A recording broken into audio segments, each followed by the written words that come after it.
بسم اللہ الرحمن الرحیم۔ السلام علیکم۔ حضرت عیسیٰ علیہ السلام تیز تیز قدم اٹھائے ایک پہاڑ کی طرف جا رہے تھے۔ ایک آدمی نے بلند آواز سے پکار کر کہا، اے خدا کے رسول علیہ السلام، آپ اس وقت کہاں تشریف لے جا رہے ہیں؟ وجہ خوف کیا ہے؟ آپ علیہ السلام کے پیچھے کوئی دشمن بھی تو نظر نہیں آتا۔ حضرت عیسیٰ علیہ السلام نے فرمایا، میں ایک احمق آدمی سے بھاگ رہا ہوں، تو میرے بھاگنے میں خلل مت ڈال۔ اس آدمی نے کہا، یا حضرت، کیا آپ وہ مسیحا نہیں ہیں جن کی برکت سے اندھا اور بہرا شفا یاب ہو جاتا ہے؟ آپ نے فرمایا، ہاں میں ہوں۔ اس آدمی نے پھر کہا، کیا آپ علیہ السلام وہ بادشاہ نہیں ہیں جو مردے پر کلام الہی پڑھتے ہیں اور وہ اٹھ کھڑا ہوتا ہے؟ آپ علیہ السلام نے فرمایا، ہاں۔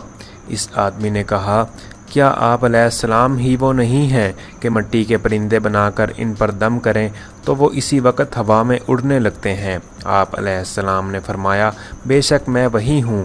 پھر اس شخص نے حیرانگی سے پوچھا، اللہ تعالیٰ نے آپ علیہ السلام کو اس قدر قوت عطا کر رکھی ہے تو پھر آپ علیہ السلام کو کس چیز کا خوف ہے؟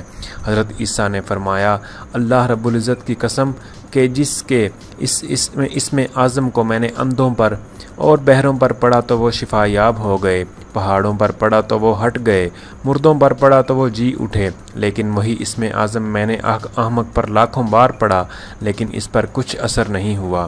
اس شخص نے پوچھا، یا حضرت، یہ کیا ہے کہ اس میں اعظم اندھوں، بہروں اور مردوں پر تو اثر کرے لیکن احمق پر کوئی اثر نہیں کرتا، حالانکہ حماقت بھی ایک مرض ہے؟